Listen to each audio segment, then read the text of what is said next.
प्यार कहने को तो एक छोटी सी भावना है, लेकिन यही छोटी सी भावना इंसान से वे काम करा देती है जिसे वे सपने में भी करना नहीं चाहते। प्यार एक ऐसी भावना है जो आपको आगे बढ़ने के लिए ताकत भी देती है और काम के पीछे आने पर मजबूर भी करती है। लेकिन यह भावना जितनी छोटी नजर आती है उतना ही आपके जीवन को बदलने की ताकत रखती है। हम लोग अक्सर यह सुनते हैं कि अपने काम से प्यार करो, लेकिन ऐसा बहुत कम लोग होते हैं जो हकीकत में अपने काम से प्यार करते हैं। आपको ज़्यादातर लोग वे मिलेंगे जो किसी न किसी बहाने से अपने काम को कोसते रहते हैं, फिर भी वे वही काम करते हैं जिसे वे करना नहीं चाहते। मुझे अभी तक समझ में ये नहीं आया कि जो काम आपको पैसा देता है उस काम से मिलने वाले पैसों से आप अपना घर का खर्च, मोबाइल, कार आदि ले पाते हो, या सीधे शब्दों में कहा जाए तो जो काम आप करते हो उसी से मिलने वाली तनख्वाह से आप जीते हो और अपनी जरूरत की चीजों को खरीदते हो, फिर भी आप उसी काम से हमेशा दुखी रहते हो। ऐसा क्यों? जब आपको वे काम पसंद नहीं है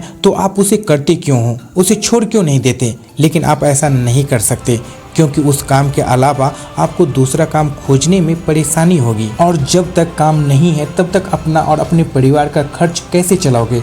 हर काम करने वाले इंसान में ज्यादातर लोग अपने काम से खुश नहीं हैं और इसी कारण अपने दिल की भड़ास निकालने के लिए वे अपना तर्क बनाते हैं। लेकिन जब आपको पता है वे काम मेरे लिए जरूरी है तो उस काम को अपनी गलती मानने की जगह उसे प्यार से करो। जब तुम्हें काम करना ही है तो उसे आधे मन से क्यों करते हो? उस काम को दिल लगा कर करो। आपको अपने काम से उतना ही प्यार करना चाहिए जितना आप उस इंसान से करते हो जो आपके दिल के करीब होता है। आपका परिवार जिसके लिए आप दिन रात मेहनत करते हो उसके साथ भी आप इतना समय नहीं बिताते जितना कि आप अपने काम के साथ या अपने काम को करते हुए बिताते हो। तो जरा सोचो, क्या आप ऐसे शख्स या चीज के साथ समय बिताना पसंद करोगे जिससे आप बिल्कुल भी पसंद नहीं करते, फिर भी आपको उसके साथ रहना है? तो कैसा लगेगा आपको? छोटी छोटी बातों पर चिढ़ जाओगे, अपने काम को अच्छे से नहीं करोगे, दिन भर दूसरों की कमी निकालते रहोगे और ज्यादातर समय टेंशन में रहोगे। आप धीरे धीरे ऐसे इंसान बनते जाओगे जो न खुद खुश रहता है और न ही दूसरे को खुश रहने देता है।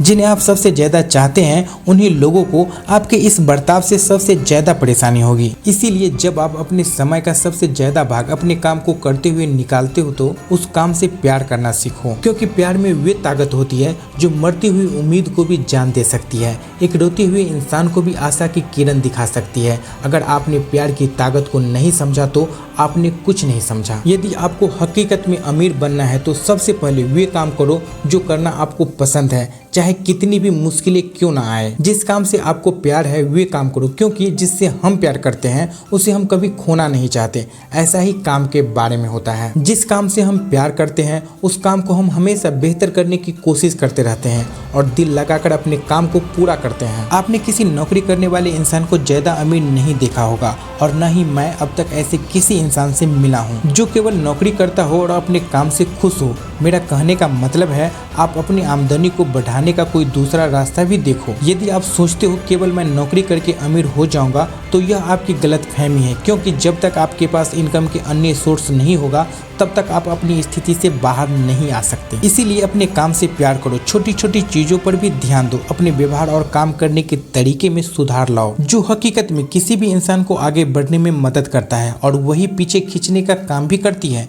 यदि आप इन भावनाओं और आदतों पर काबू कर लिया तो आपको आगे जाने और सफल होने से कोई नहीं रोक सकता। लेकिन यदि आपने इनको छोटा समझकर नजरअंदाज कर दिया तो आपको कोई सफल नहीं बना सकता। अगर यहाँ एक बात पर गौर किया जाए तो अमीर और गरीब में कुछ खास अंतर नहीं होता, क्योंकि अमीर को भी भगवान ने वही सब दिया है जो गरीब को। लेकिन फर्क इतना है कि उन चीजों का आप उपयोग कैसे करते हैं, अपने को ऊपर ले जाने में या अपनी हालत को बिगाड़ने में। अपने काम से प्यार करने की आदत को अपनाने के लिए रोज थोड़ी कोशिश करनी होगी, तभी आप समझ सकते हो अपने काम से प्यार क्यों करें। आप आधा घंटा वे काम करो जिसे आप करना पसंद करते हो और यह आपको ध्यान से रोज करना है 1 महीने तक। फिर आपको महीने की आखिरी तारीख को खुद पता चल जाएगा कि क्या फायदा हुआ है।